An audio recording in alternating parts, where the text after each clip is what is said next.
Hello everyone, स्वागत है आप सभी का स्टडी राइज यूट्यूब चैनल पर। तो आज से हम यूपी टीजीटी पीजीटी की तैयारी की शुरुआत करने जा रहे हैं।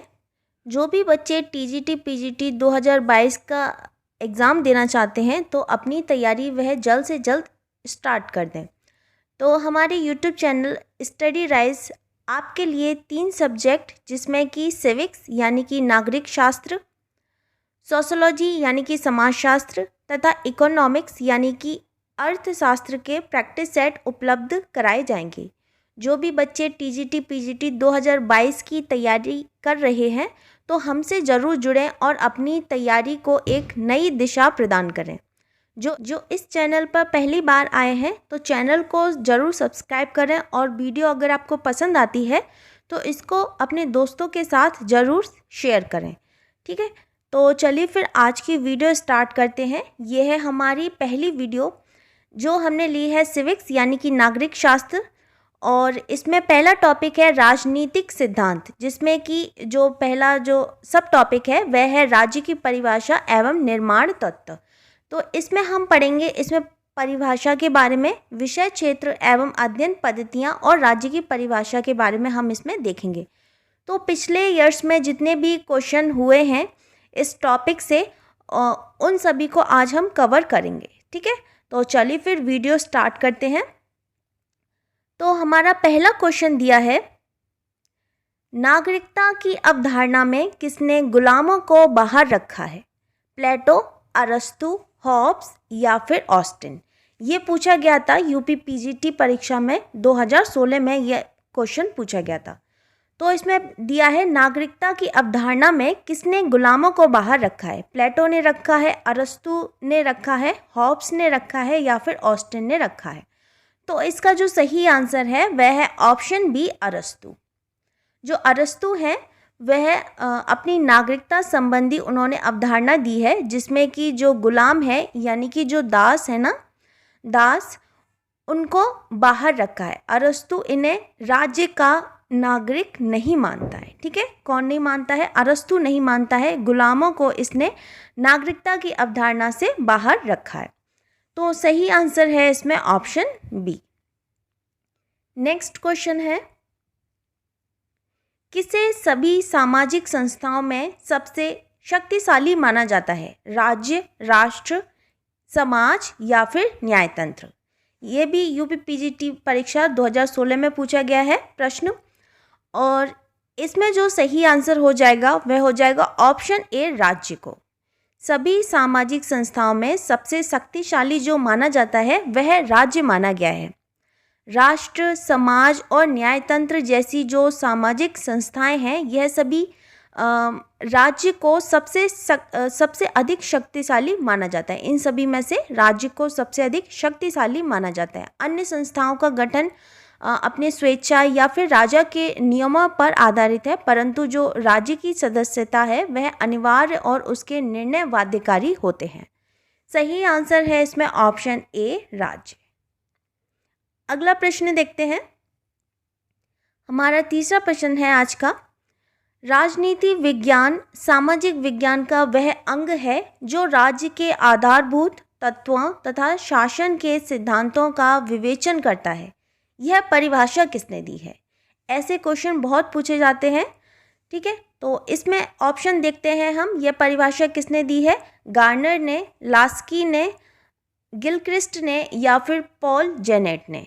तो राजनीति विज्ञान सामाजिक विज्ञान का वह अंग है जो राज्य के आधारभूत तत्वों तथा शासन के सिद्धांतों का विवेचन करता है। यह जो परिभाषा दी है यह किसने दी है?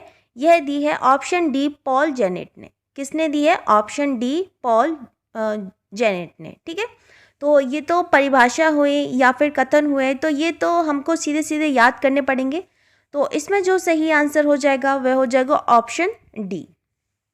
अगला प्रश्न है, निम्नलिखित को ग्रीक नगर राज्यों के नागरिक माना जाता है? मजिस्ट्रेट, गुलाम, स्वतंत्र व्यक्तियों के स्वामी या फिर राजनीतिक विचार? निम्नलिखित को ग्रीक नगर राज्यों के नागरिक माना जाता है। किसको माना जाता है? तो ये माना जाता है स्वतंत्र व्यक्तियों के स्वामी को। स्वतंत्र व्यक्तियों के स्वामी को ग्रीक नगर राज्यों के नागरिक माना जाता है। सही आंसर है इसमें ऑप्शन सी। अगला प्रश्न है, यूनानी नगर राज्य का आधुनिक नाम क्या है? नगर, सरकार, कस्बा या फिर राज्य? तो यूनानी नगर राज्य का जो आधुनिक नाम है वह है ऑप्शन डी, राज्य। क्या है? ऑप्शन डी, राज्य। राज्य को पहले क्या बोलते थे? नगर राज्य बोलते थे। क्या बोलते थे? नगर राज्य बोलते थे। ठीक है। प्राचीन काल में यूनानी विचारकों ने राज्य के लिए जो शब्द प्रयोग किया है वह किया है नगर राज्य, यानी कि सिटी स्टेट शब्द का प्रयोग किया है। यूनानी भाषा में इसे पॉलिस कहते हैं। क्या कहते हैं? यूनानी भाषा में इसे पॉलिस कहते हैं। अभी ये जो पॉलिस शब्द है ना, इसके क्वेश्चन और भी आगे मिलेंगे तो उनको हम देखेंगे। तो यूनानी भाषा में इसे पॉलिस कहते हैं। आधुनिक संदर्भ में अगर हम राज्य शब्द का प्रयोग सर्वप्रथम इटली के राजनीतिक विचारक मैकियावेली ने 16वीं शताब्दी के प्रारंभ में अपनी पुस्तक द प्रिंस में किया, जिसका अंग्रेजी अनुवाद क्या है? द स्टेट, राज्य है। ठीक है। सही आंसर है इसमें ऑप्शन डी, राज्य। नेक्स्ट क्वेश्चन है, नगर राज्य का संबंध माना जाता है प्राचीन मिस्र से, प्राचीन भारत से, प्राचीन यूनान से या फिर प्राचीन चीन से? तो हमने पहले वाले क्वेश्चन में बताया था कि जो नगर राज्य का संबंध है वह किससे माना गया है? तो ये माना गया है प्राचीन यूनान से, है ना। किससे माना गया है? प्राचीन यूनान से। क्वेश्चन भी यही पूछा था, उसमें क्या पूछा था कि यूनानी नगर राज्य का आधुनिक नाम क्या है? राज्य है। और इसमें क्या पूछा है? नगर राज्य का संबंध माना जाता है तो किससे माना जाता है? प्राचीन यूनान से माना जाता है ना। प्राचीन यूनान से माना जाता है। सही आंसर है इसमें ऑप्शन सी। नेक्स्ट क्वेश्चन है, शहर राज्य यह शब्द सामान्यतः इससे संबंधित है? प्राचीन इजिप्ट से, प्राचीन ग्रीस से, प्राचीन चीन से या फिर तीनों में से कोई नहीं? तो जो शहर राज्य शब्द है यह किससे संबंधित है? तो यह है प्राचीन ग्रीस से। किससे है? प्राचीन ग्रीस से संबंधित है शहर राज्य शब्द। सही आंसर है इसमें ऑप्शन बी। अगला प्रश्न है, पॉलिस शब्द का जो मतलब है निम्न में से क्या है? देश है, राज्य है, शहर राज्य है या फिर गांव है? तो पॉलिश का मतलब क्या होता है? यह होता है शहर राज्य। क्या होता है? शहर राज्य, यानी कि सिटी स्टेट, शहर राज्य। नेक्स्ट क्वेश्चन, पॉलिस शब्द का संबंध किससे है? पुलिस से, नागरिक प्रशासन से, नगर राज्य से या फिर लोकमत से? तो ये पॉलिस वाला ये क्वेश्चन कितनी बार, 2-3 बार तो पूछा गया है ना। तो इसमें जो सही आंसर है वह है ऑप्शन सी, नगर राज्य से संबंध है किसका? पॉलिस शब्द का। सही आंसर है इसमें ऑप्शन सी।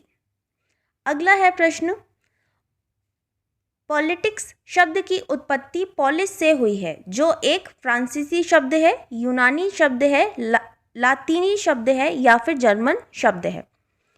तो ये जो पॉलिश शब्द है इसकी उत्पत्ति किससे हुई है? तो यूनानी शब्द से हुई है ना। यूनानी शब्द से हुई है। सही आंसर हो जाएगा इसमें ऑप्शन बी। नेक्स्ट क्वेश्चन है, निम्न में से कौन सा समुच्चय राजनीति विज्ञान के विषय क्षेत्र को परिभाषित करता है? राज्य, सरकार, विधियां, प्रथाएं और संस्कृति, संप्रभुता, सरकार, बाजार, राजनीतिक दल और सामाजिक वर्ग, राज्य, सरकार, विधियां, सभ्य समाज और राजनीतिक दल या फिर राज्य, मूल सरकार, निर्णय निर्माण और राजनीतिक दल? तो इसमें जो सही आंसर है वह है ऑप्शन डी, राज्य, मूल्य, सरकार, निर्णय निर्माण और राजनीतिक दल।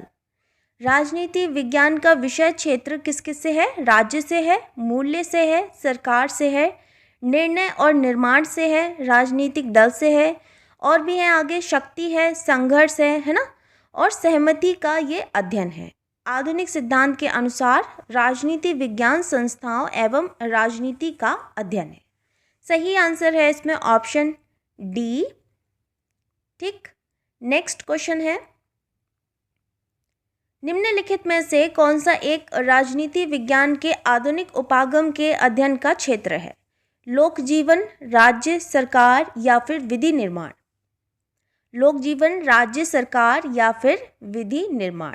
तो इसमें जो सही आंसर है वह है ऑप्शन ए, लोक जीवन। क्या है? लोक जीवन। ठीक है, सही आंसर क्या है इसमें? ऑप्शन ए, लोक जीवन। राजनीति विज्ञान के आधुनिक उपागम के अध्ययन का क्षेत्र क्या है? ये है लोक जीवन। अगला प्रश्न देखते हैं। निम्नलिखित में से कौन सा आधुनिक राजनीति विज्ञान का लक्षण नहीं है? शक्ति का अध्ययन, अंतर अनुशासनात्मक अध्ययन, मूल्य प्रधान अध्ययन या फिर मानवीय क्रियाओं का अध्ययन?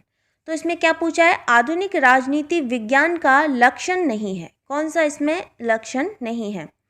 तो इसमें जो सही आंसर हो जाएगा वह हो जाएगा ऑप्शन सी, मूल्य प्रधान अध्ययन। कौन सा है? मूल्य प्रधान अध्ययन। यह लक्षण नहीं है। मूल्य प्रधान का अध्ययन परंपरागत राजनीति विज्ञान की प्रमुख विशेषता है, जबकि अन्य तीनों विकल्प आधुनिक राजनीति विज्ञान से संबंधित है। हालांकि बाद में मूल्यों को भी आधुनिक दृष्टिकोण में शामिल कर लिया गया था, लेकिन पहले नहीं था, है ना। सही आंसर है इसमें ऑप्शन सी, मूल्य प्रधान अध्ययन। नेक्स्ट क्वेश्चन है, राजनीति विज्ञान इसकी एक शाखा है भौतिकी विज्ञान की, प्रकृति विज्ञान की, पूर्ण विज्ञान की या फिर समाज विज्ञान की? तो राजनीति विज्ञान किसकी शाखा है? राजनीति विज्ञान किसकी शाखा है? तो ये है समाज विज्ञान की। किसकी है? समाज विज्ञान की। सामाजिक विज्ञान, सोशल साइंस, ये क्या है? मानव समाज का अध्ययन करने वाली शैक्षिक विद्या है। प्राकृतिक विज्ञानों के अन्य विषयों का एक सामूहिक नाम है जो है सामाजिक विज्ञान। इसके अंतर्गत अगर हम सामाजिक विज्ञान बोलते हैं तो इसमें सभी चीज़ें आ जाती हैं, जैसे कि नर विज्ञान, पुरातत्व, अर्थशास्त्र, भूगोल, इतिहास, राजनीति शास्त्र, समाजशास्त्र आदि विषय इसी में ही सम्मिलित हैं, है ना। फिर इनको जैसे सामाजिक विज्ञान है तो इसी में ही सारे सब्जेक्ट आ जाते हैं, सारे विषय आ जाते हैं। अतः राजनीति विज्ञान क्या है? एक प्रमुख सामाजिक विज्ञान है तथा इसका संबंध राज्य से है। ठीक है, तो इसमें जो सही आंसर है वह है ऑप्शन डी, समाज विज्ञान या फिर सामाजिक विज्ञान। अगला प्रश्न है, राजनीति विज्ञान इससे संबंधित है राजनीति सत्ता से, आर्थिक सत्ता से, सांस्कृतिक सत्ता से या फिर सामाजिक सत्ता से? तो ये किससे है? राजनीति विज्ञान किससे संबंधित है? राजनीति विज्ञान किससे संबंधित है? तो ये राजनीति सत्ता से संबंधित है ना। राजनीति सत्ता से संबंधित है। राजनीति विज्ञान आधुनिक दृष्टि से वह शास्त्र है जो मानवीय क्रियाओं, शक्ति, राजनीतिक व्यवस्था, समस्याओं तथा उनके समाधानों से ये संबंधित है। सही आंसर है इसमें ऑप्शन ए, राजनीतिक सत्ता।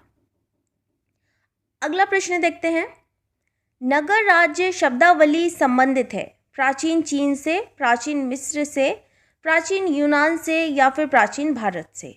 नगर राज्य पे कम से कम 2-3 क्वेश्चन बन चुके हैं, है ना। कितनी बार पूछा जा चुका है? 2016 में पूछा गया, 2021 में पूछा गया, 2018 में भी पूछा गया है ना।